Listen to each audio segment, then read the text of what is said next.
मसीह की भाई ये रवि है, डांस करेगा एक मसीह के गीत पर और वही यीशु जन्मा वाला। ये देखो गाने चला रही हैं, लोग गाने चलाएंगे और देखिएगा, ये बढ़िया डांस करता है बहुत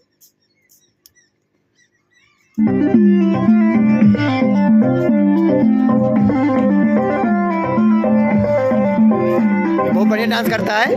बताइएगा कमेंट में।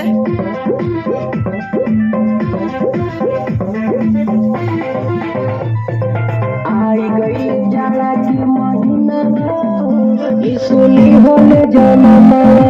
आई गइले जाड़ा के महीना इसुली होले जनम आई गइले जाड़ा के महीना इसुली होले जनम ली होले जनम इसुली होले जनम ली होले जनम इसुली होले जनम ली होले जनम इसुली होले जनम चोरनी के बैतल हम नगरिया इसुली होल जनमवा आई गइले जाड़ा के महीना इसुली होल जनमवा आई गइले जाड़ा के महीना इसुली होल जनमवा पूरा बनगरिया के देशवा इसुली होल जनमवा आई गइले जाड़ा के महीना इसुली होल जनमवा आई गइले जाड़ा के महीना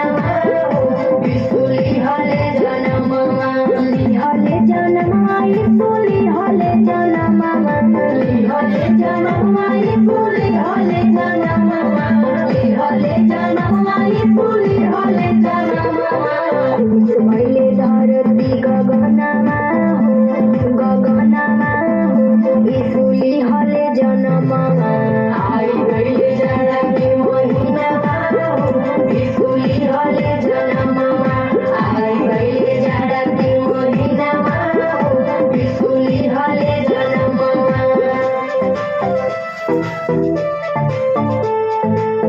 वाह गजब यार।